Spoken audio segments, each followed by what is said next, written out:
Welcome to Eureka Street Crypto. This is my anti-professional crypto channel. I'm just a barely sane dude who fell down the cryptocurrency rabbit hole. This channel is my fumbling attempt to communicate myself outside my own head about my journey in the crypto space. It is basically my brain dump. None of this is actual financial advice.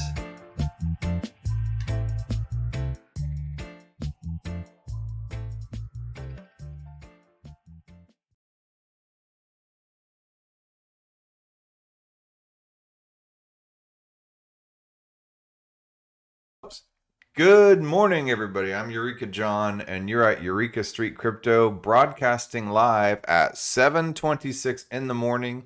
It is December 12th, 2021, and this is my morning show, aka brain dump or video blog, whatever you want to call it. This is my time in the morning to talk about some crypto news and some stuff that I learned about the crypto market as I go along here. So none of this is financial advice, and I'm not shilling anything. I'm just talking about what I've learned.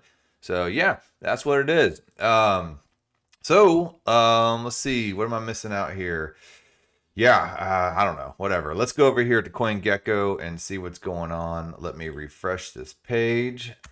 And yeah, it looks like we got a little bit of green today. So that's a good thing, I suppose.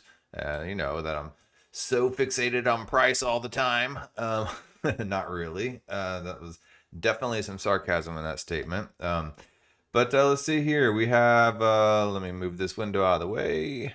Okay, we have some Bitcoin at $49,790.85. We have Ethereum at $4,053.71. Binance Coin at 568.35. Tether's a stable coin sitting at number 4. Solana sitting at number 5 at 170.19. It took Cardano's place. Cardano's now sitting at $1.35. USDC's at $1. XRP's at 82 cents. Polkadot moving on up at 28.51. And Terra also moving on up at 61.10. So yeah, we have no meme coins now in the top 10, which is pretty good in my book. I think that's rad. Meme coins to me, just, you know, they're fun, right? Yeah, they're good. They're a hoot, but I don't think that they should be in the top 10 for sure. So Dogecoin's sitting at 11. Avalanche is number 12. I think Avalanche should just go ahead and just move on up there. Just be like, yeah, I'm going to go ahead and take my spot in the top 11. And then Shiba Inu is sitting at number 13. Crypto.com at 59 cents. Insane marketing going on over there. They're marketing with all types of sports teams. They're going to change the Staples Center, I believe, to Crypto.com Center or something like that, if I'm correct. They're working with the Philadelphia 76ers. They've done tons of campaigns with a World Poker Tournament, I believe. No, with UFC. I'm sorry, UFC. Yeah. So, but either way, they're doing some heavy hitting marketing and you know, bringing in. I mean, you know, I don't. You know, some people talk trash about Crypto.com and stuff like that. I mean, whatever. You know, they serve their purpose for me. I've never had an issue with them. They've been a good on-ramp for me. I mean, yes, I've had to call the bank a few times and be like, you know, yes, this one's fine. You know, and you kind of have to do that with a lot of different platforms whenever you're onboarding your fiat currency into the crypto world. You have to call your bank and let them know to go ahead and greenlight certain types of transactions, and you know, this it's just where we're at right now in the crypto space, it seems. So yeah, and then Polygon's at $2.07. So I mean, there's, you know, we're getting some green activity in the last 24 hours, which is a plus because we haven't seen much green activity in the past week or so. So yeah, it is what it is. It goes through cycles like that. Let's see where Sandbox and Decentraland are, up 6.8% and up 5.1% respectively. So that's good. I don't know what the Gala is, or Gala, however you Gala, tomato, right? Solana. So I don't know what Gala is, but this one has been one of the few tokens that has been moving positively in the past few days. Let me just see here real quick. I don't want to waste too much time. Oh, Gala Games, yeah. Okay. So, yeah, all right. I don't really know much else about Gala Games. I'm not really a gamer, so it's a play-to-earn game on the Polygon ecosystem. Huh, interesting. So, should I take a look at it? No, I got a lot of other stuff I want to talk about, but I will go through and take a look at some of the games that Gala Games does encompass, and yeah, maybe I'll spend another episode talking about that. So okay, I was the other day um, had somebody contact me from Queens College, and they have a blockchain club there. So I went in there and talked about some stuff with them. They just have a meeting every Thursday at 6:45 or 7:45 Eastern time, 6:45 Central time where I'm at, and they just talk blockchain and DeFi and and NFT stuff. And it's just a few students right now, and they're growing, and they're thinking about forming a DAO and stuff like that. And I think it's really cool to see blockchain clubs at universities. Of course, I went to I went to college well before any type of blockchain or cryptocurrency was even a twinkle in your daddy's eye. So that was back in 1994 when I was well, I spent a few years dicking around after I graduated high school in 94. So I really got back into college around 97 and 98. I went to like 5 different community colleges, and then finally went to a 4-year university in 1998. And then I graduated in 2000. So yeah, took the circuitous route. But yeah, they didn't have any blockchain clubs or even blockchain. And that was back whenever Nick Szabo and all these people, Wei Dai, were writing their papers on, the basics of cryptography and cypherpunks and all this stuff. And I had no idea what was going on back then. So yeah, that was a complete other world. And for most people it was, and Bitcoin wasn't even, a thought yet. So, I mean, it was like B money and hash cash and all types of stuff like that back then. But yeah, and the rest of us in the world, we had absolutely zero clue what was going on. I kind of remember hearing about the Clipper chip or something like that back in 1996 in the news, and about the whole online privacy thing and stuff like that. But it wasn't really much of a conversation in the mainstream. I know in cryptography circles and privacy advocates and free speech advocates, it was a big deal. But for your average college student like I was back in 1998, no, it was not a big deal at all.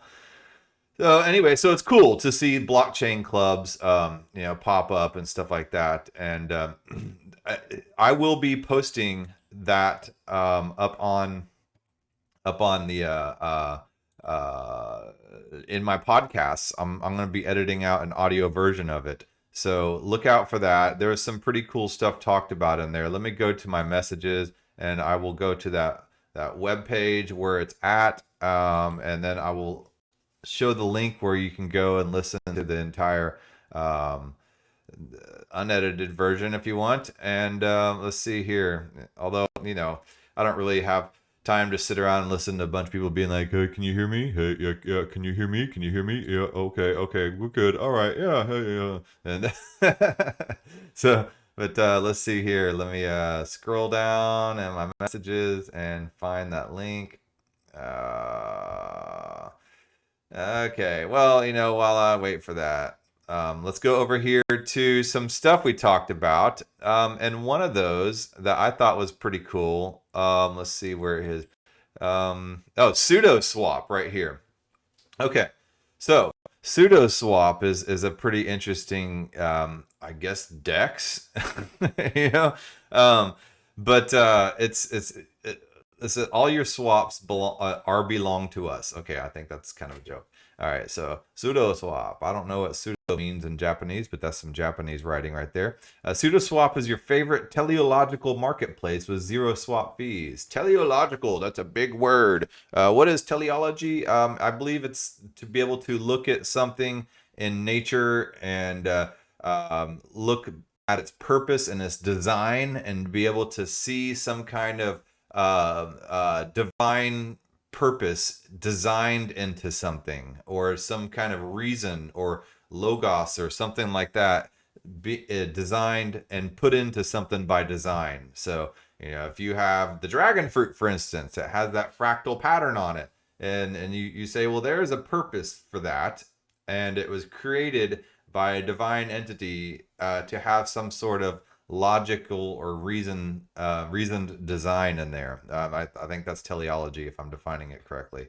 So Sudoswap is your favorite teleological marketplace with zero swap fees. Okay, so only pay gas for approves and swap. No transaction is needed to create an order. Huh, okay. Trade with any combination of ERC20, which is your standard token that sits on top of Ethereum, ERC 721, which is your standard NFT token, and ERC 1155, which is kind of a different variation. It's a hybrid of ERC 20 and 721. So handle multiple items on each side with ease. Assets never leave your wallet until the swap is accepted by both parties. Trade with confidence. Powered by 0x Protocol version 2, and you can see the audits right there. And then you can view all completed Sudoswap trades there. So we'll go back and take a look at that for a second. So let's go take a look and see what's up. So you can create a swap. So let's just go to that real quick, and let's see what it looks like here. So leave empty if you want anyone to accept. So you can direct a swap to one particular person if you want, or you can leave it open if you want it to just be on the broad market and for somebody to see what you have to offer. It's kind of a little agora or something like, I don't know, like an open marketplace where you can, throw out some NFTs or an asset, and then if somebody wants to pick it up, they can. So it's like a decentralized, centralized, centralized exchanges. They operate on an account order book basis where you put up an item and they find you a buyer or seller, or several buyers for one particular asset, and they match stuff. Well, this is kind of you doing that, you putting it out there, and if anybody wants to pick up the swap, they can do so, and you can leave it for eternity, or you can leave it for a default expiration date of 1 week. Yeah, let's see here. So you have, and you can add your asset. So let me see here. What do I have in this wallet right here? Well, I got a hip hop head. I have skateboardparty.eth. I have an unknown ENS name. I don't know what, I have to look at and see what's going on there. The hodler I bought from the Bankless DAO. Eureka Street Crypto Hub.crypto, Panda, Crypto Panda. One of those available. Heaven from Xerion. And, is an NFT drop from Xerion, and EurekaJohn.eth. So let's try this this panda here. Okay, so load more. Let me see what else I have. Do I have anything more? Okay, no, I don't. Okay, so I'm gonna add this NFT. All right, so and then it's gonna be, what do I want? Okay, well, what do I want? What a deep question. But let's see here. Well, I don't think that anybody would give me a Bored Ape for my crypto panda, but I could try, or I could just ask for some Decentraland for it. Oh, Decentraland NFTs for it. Yeah, I guess anything from Decentraland here, and then suggestions. Those are suggestions, and then here's different tokens I could ask for it. So yeah, there's a whole wide variety of tokens. I don't know who would want Minerium for their NFT, but I mean, hey, to each their own, right? Let's see here. So yeah, wrap Bitcoin, DAI. Yeah, so you could ask for a ton of different stuff or a custom asset. Huh. Okay, so all right. Anyway, it looks like it could be kind of a cool way to swap back and forth some NFTs. And let's see here. So let's go to all swaps and see what's happened over here. Let's see here. Let's see. Wrapped Ethereum and Rio. So somebody's asking 0.02 wrapped Ethereum for a Rio. Okay. I don't know what Rio is. Wrapped Ether, Zappius God of Zaps, Apes Kids Clubs for a small apartment. Image not found. Okay. So Curved DAO. Okay, here's something that's been fulfilled. Curved DAO token for a 0x protocol token. Okay, and then a David Do.eth for 0.5 USDC was fulfilled all right, recently. And so somebody's asking 1 skeleton bit for 3 doors, and the door NFT. I don't know what door NFT is, so interesting. And then somebody's asking 0.38 wrapped Ethereum. So 0.38 Ethereum, let's just say roughly $4,000 for an Ethereum. So let's do here. So 4,000 times 0.38. So that's $1,520 for this Aldous Huxley, this Huxley Comic issue 1 first edition. I don't know what Huxley Comic issue 1 first edition is. It looks so here, and is a place where somebody wanted to trade Huxley Comic issue 1 first edition number 4788 for number 8,302, and they did trade that, and someone else traded some Paraswap for some Tiny Lily. So it's interesting to see some of these that have taken place. Somebody wants to trade a Bored Ape Yacht Club for jmylove.my.eth.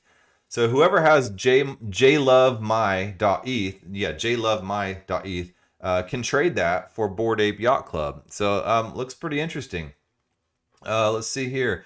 It's $20. Somebody wants to swap for a settlement. $20 and 2 wrapped Ethereum for settlement, and then this eraser tip pencil thing, number 212. So interesting stuff like that's popping up here on the marketplace. It might be fun to just throw something out there and see what I don't know, like this crypto panda that landed in my wallet. 0.2 USDC for 0.2 Tether. This looks more like a test transaction than anything. But it was filled. So we have art for N number 1413 for Sears Stone, Assembly Foreman, and Infused Core. This reminds me so much of trading baseball cards back in the day. I got my Ricky Henderson rookie. Can you give me your Ken Griffey Jr. and your Jose Canseco rookie for that? That's yeah. And then there's in middle school you were doing this, and it's always that one kid that would kind of like stare at you and intimidate you, and try to get you to jump into some bad deal, a little hustler 12-year-old, so Bored Ape Yacht Club, and then for a number 5 element, and Bored Ape Yacht Club for a number. Okay, interesting. Yeah, so some pretty interesting stuff, and you can go through here and just go to Sudoswap. That's SUDOSWAP.xyz, and just scroll through some of these trades. Maybe you'll be interested in putting up one of the trades of your own, and yeah, I don't know, could be fun.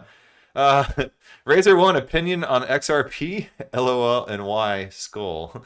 I don't really have an opinion on XRP, honestly. I haven't been in the XRP game in a while, and I did have my wallet. I did have some, and when they accounted for that whole Spark token airdrop last December of 2020, and it never materialized, and here it is, December something, and they gave me some kind of canary in a coal mine token or something like that. Yeah, I don't know.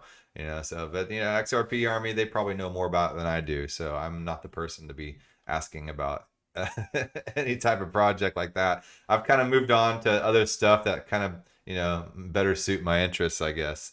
So let's see here. Genie.xyz is another one that we talked about in the blockchain club at Queens College. So Genie.xyz. So this is something where you can list your NFT on multiple marketplaces at once. So let's see here.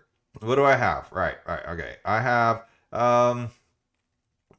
skateboardparty.eth, right? I could sell this ENS domain, and okay.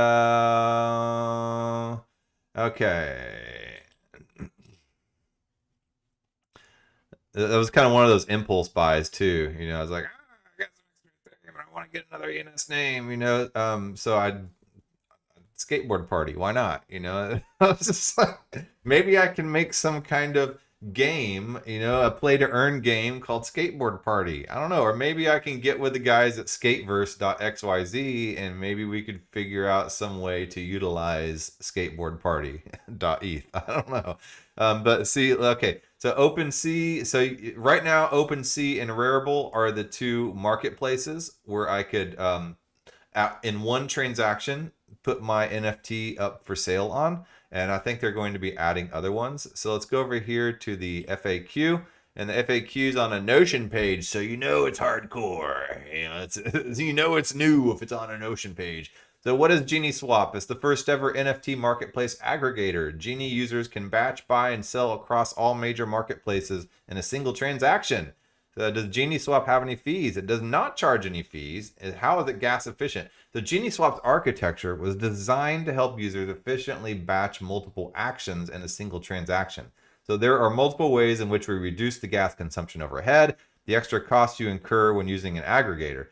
So there are multiple ways in which we reduce the cost, the gas consumption overhead, including extensive use of libraries and delegate calls, as well as shifting any possible logic off-chain when constructing a transaction. Because the more stuff in the transaction that you put on chain, the more bloated and expensive the smart contract gets. So that's the purpose of like a lot of these roll-ups and a lot of this other stuff, side chains, and they're trying to do as much of the actual execution and stuff like that off chain, and then they're providing the proofs and stamping those on chain. So that kind of reduces the size of the actual on-chain real estate that is taken, and that is what costs you money. And whenever you're doing transactions in gas, so the bigger the smart contract is, the more stuff and more room it takes up on the blockchain, and the more expensive it is. So if there's a way to securely do a lot of that off chain, it increases the speed and it lowers the cost of the transaction. So that's kind of what they're doing here in order to make it efficient. So which NFT does Genie Swap support? Genie supports all NFTs listed on the marketplaces we integrate. So in an NFT collection, if an NFT collection is not currently indexed, users can paste the collection's contract address in the search bar. Genie will take 1 to 2 minutes to index the collection. Cool. So how many transactions can I perform in one swap? Genie allows you to buy and sell multiple NFTs in one transaction. We recommend users buy a maximum of 20 NFTs in a single swap. I mean, that's getting pretty hardcore. If you're doing 20 NFTs in a single swap, you probably already know how to write out the contract yourself anyway in Solidity. So yeah, that's some pretty hairy stuff. So what does no instant liquidity found mean when attempting to sell my NFTs? If this message appears under your NFT, then that means there's no NFTX or NFT20 liquidity pool for Genie to instantly sell your NFT into. If you would like to sell them, please use Genie List. Do I need Ethereum to swap on Genie? Yes. To perform transactions on Genie Swap, use the Ethereum blockchain. A sufficient amount of Ethereum is required to cover gas your transactions, of course. All right, so right now it's currently only supporting OpenSea and Rarible, with more to come in the future, of course, always.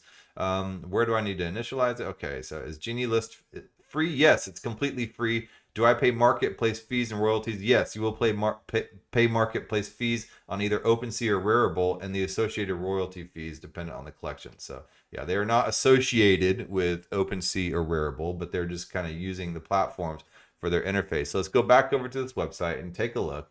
So let's see here. You can list it right here. So you can choose your NFT, or you can swap. So let's go take a look. And so swap, you can, and in this kind of the same way that Sudoswap was doing, you can, I'll pick one right here. So skateboard party by ETH, sure, yeah. No instant liquidity available. All right, so I think it's because it's not listed on the marketplace. So yeah, I don't know.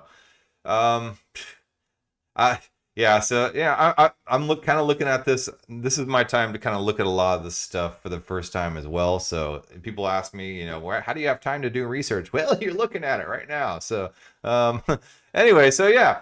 That's Genie Swap. So you can dig into that as well if you're curious about it. If I have piqued your curiosity, always look at stuff on dark mode. I like dark mode a lot better. All right. So anyway, here's a third one. And this is NFTFY.org.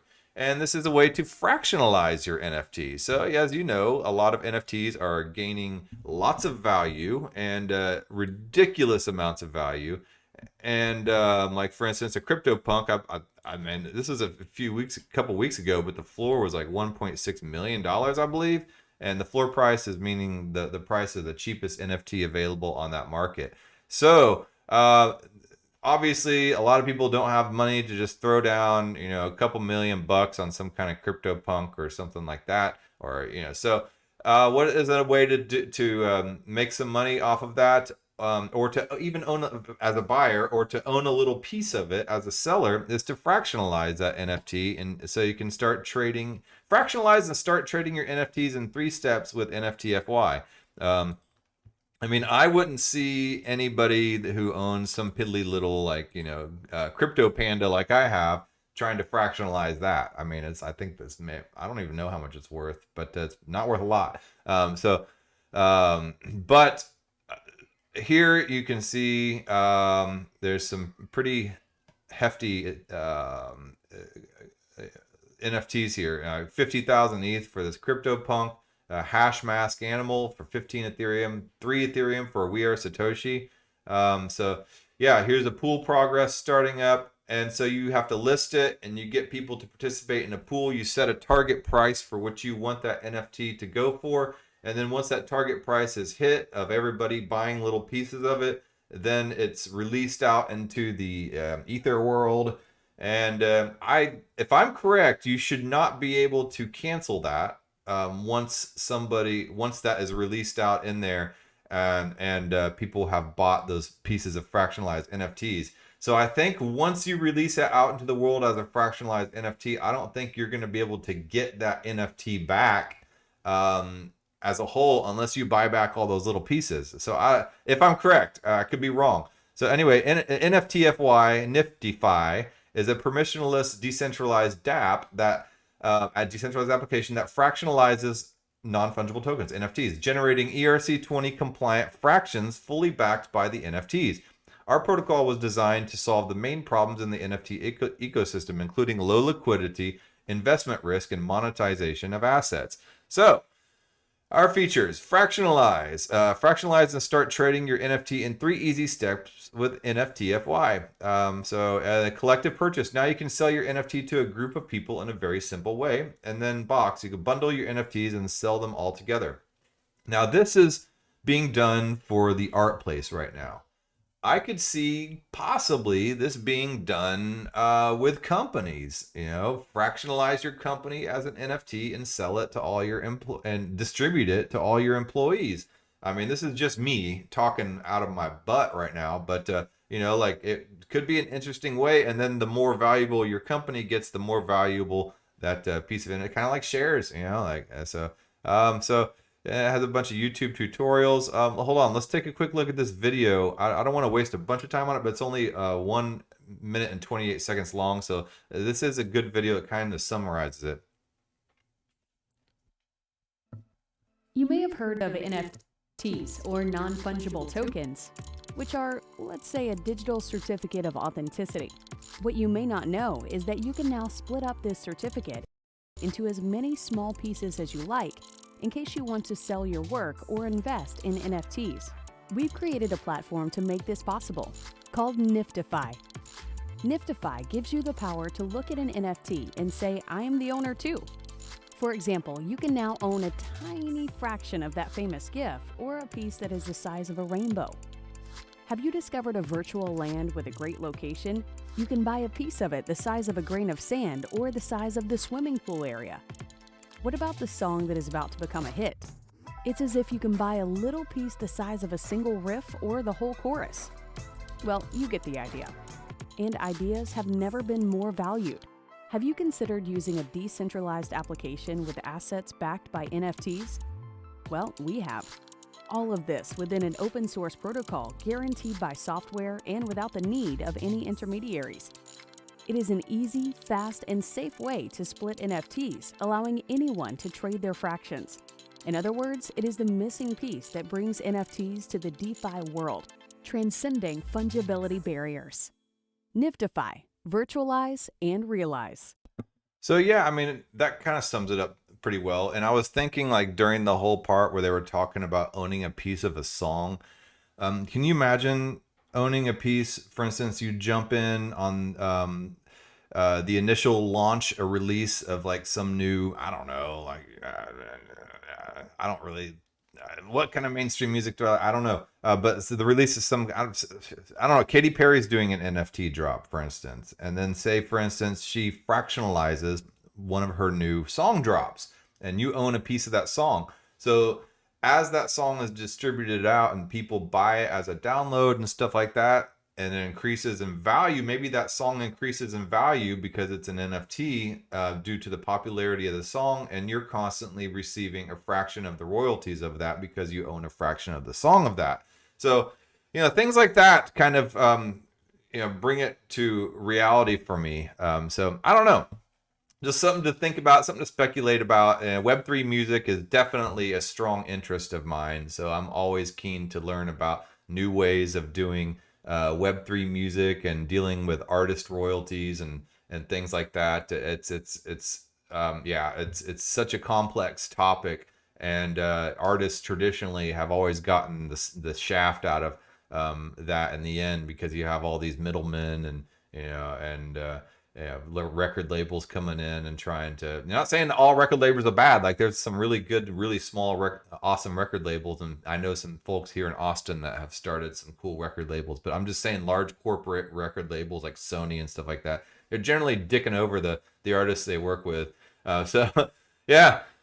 Oh, anyway, that being said, I think we're at 30 minutes. I try to keep this at 30 minutes. I was going to keep it at 30 minutes. I have a bunch of other stuff that I wanted to talk about as well. I really want to talk about I'm really starting to understand DeFi 2.0 now in a way that I hadn't before, because I didn't quite understand bonding in the way that I thought I did. So I went back and I restudied what bonding is in the Ohm protocol. And then there's a lot of forks of Ohm. Olympus DAO now, there's Wonderland on Avalanche. There's there's Rome DAO, which is a fork on the Kusama Polkadot. That's a RPG NFT RPG game, which is a fork of Olympus DAO. I mean, there's a bunch of different forks of Olympus DAO. So I want to talk about that, and I'll probably see if I can do a little more research and talk about it tomorrow before work. So it's hard to talk about some of the more complex topics that I don't really have a grasp on before having to rush out the door to work. But I think I can do it. So, all right. That being said, you guys have a good day. Enjoy your Sunday. Try to spend some time with your family and all that stuff. So yeah. All right. Talk to you later. Bye.